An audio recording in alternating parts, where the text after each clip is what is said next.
भारत के तमिलनाडु राज्य के रामनाथपुरम जिले में रामेश्वरम द्वीप के दक्षिण पूर्वी कोने में स्थित एक भूतपूर्व नगर है। यह पाम्बन से दक्षिण पूर्व में और श्रीलंका में तलैमन्नार से 24 किलोमीटर 15 मील पश्चिम में स्थित है। धनुषकोडी नगर 1964 रामेश्वरम चक्रवात में ध्वस्त हो गया था।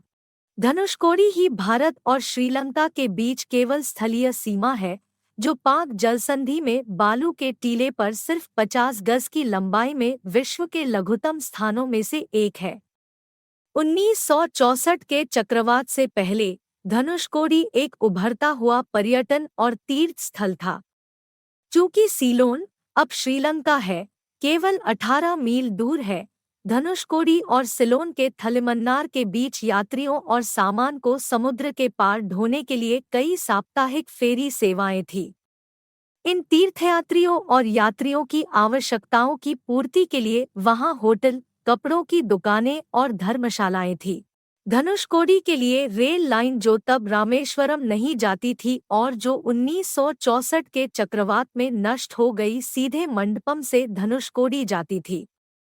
उन दिनों धनुषकोडी में रेलवे स्टेशन, एक लघु रेलवे अस्पताल, एक पोस्ट ऑफिस और कुछ सरकारी विभाग जैसे मत्स्य पालन आदि थे।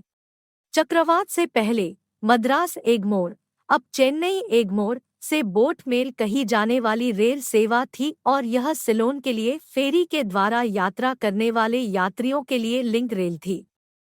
1964 के चक्रवात के दौरान 20 फीट की व्यापक लहर शहर के पूर्व से पाक खाड़ी जलसंधि से शहर पर आक्रमण करते हुए आई और पूरे शहर को नष्ट कर दिया। एक यात्री रेलगाड़ी और पंबन रेल सेतु, दुखद रूप से यह सब रात में घटित हुआ। तूफान कई मायनों में अनोखा था।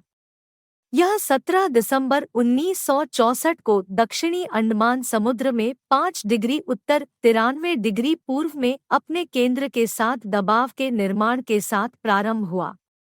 19 दिसंबर को यह एक तीव्र चक्रवातीय तूफान के रूप में परिवर्तित हो गया।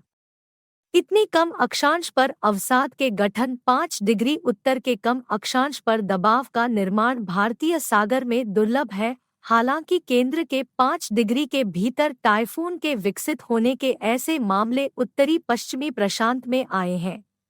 रामेश्वरम का तूफान केवल इतनी कम अक्षांश पर नहीं निर्मित हुआ था, लेकिन यह लगभग उसी अक्षांश की तरह एक भयंकर चक्रवातीय लहर के रूप में तीव्र हो गया, जो वास्तव में एक दुर्लभ घटना है। 21 दिसंबर 1964 के बाद 250 से 350 मील प्रति घंटे की दर से इसकी गति लगभग एक सीधी रेखा में पश्चिम की ओर हो गई। 22 दिसंबर को यह सीलोन के वावुनिया, अब श्रीलंका कहा जाता है, को 150 kts लगभग 270 किमी घंटा की वायु की तीव्रता के साथ पार कर गया, स्ट्रीट में प्रवेश कर गया और 22-23 दिसंबर 1964 की रात में रामेश्वरम द्वीप के धनुषकोडी से टकरा गया। यह अनुमान लगाया गया था कि जब इसने रामेश्वरम को पार किया तो समुद्री लहरें 8 गज ऊंची थी।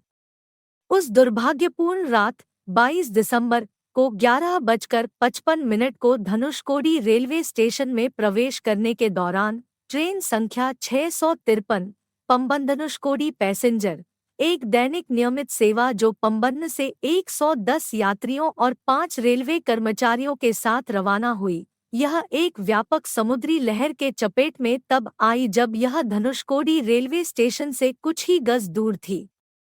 पूरी ट्रेन और सभी 115 लोगों को मौत के साथ बहा ले गई। कुल मिलाकर 1800 से अधिक लोग चक्रवाती तूफान में मारे गए। धनुषकोडी के सभी रिहायशी घर और अन्य संरचनाएं तूफान में बर्बाद हो गए। इस द्वीप पर करीब 10 किलोमीटर से चलती हुई लहरीय हवाएं चली और पूरे शहर को बर्बाद कर दिया। इस विध्वंस में पंबन सेतु उच्च लहरीय हवाओं द्वारा बहा दिया गया। प्रत्यक्षदर्शी स्मरण करते हैं कि हलोरे लेता पानी कैसे केवल रामेश्वरम के मुख्य मंदिर के ठीक करीब ठहर गया था, जहां सैकड़ों लोग तूफान के कहर से शरण लिए थे। इस आपदा के बाद मद्रास सरकार ने इस शहर को भूतिया शहर के रूप में और रहने के लिए अयोग्य घोषित कर दिया। केवल कुछ मछुआरे अब वहां रहते हैं।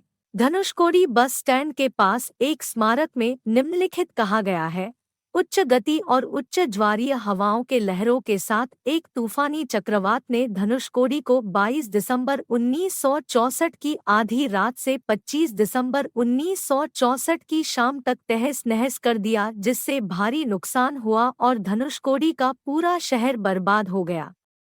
अगर आपको हमारी वीडियो पसंद आई हो तो ज़्यादा से ज़्यादा वीडियो को शेयर करें और चैनल सब्सक्राइब करें।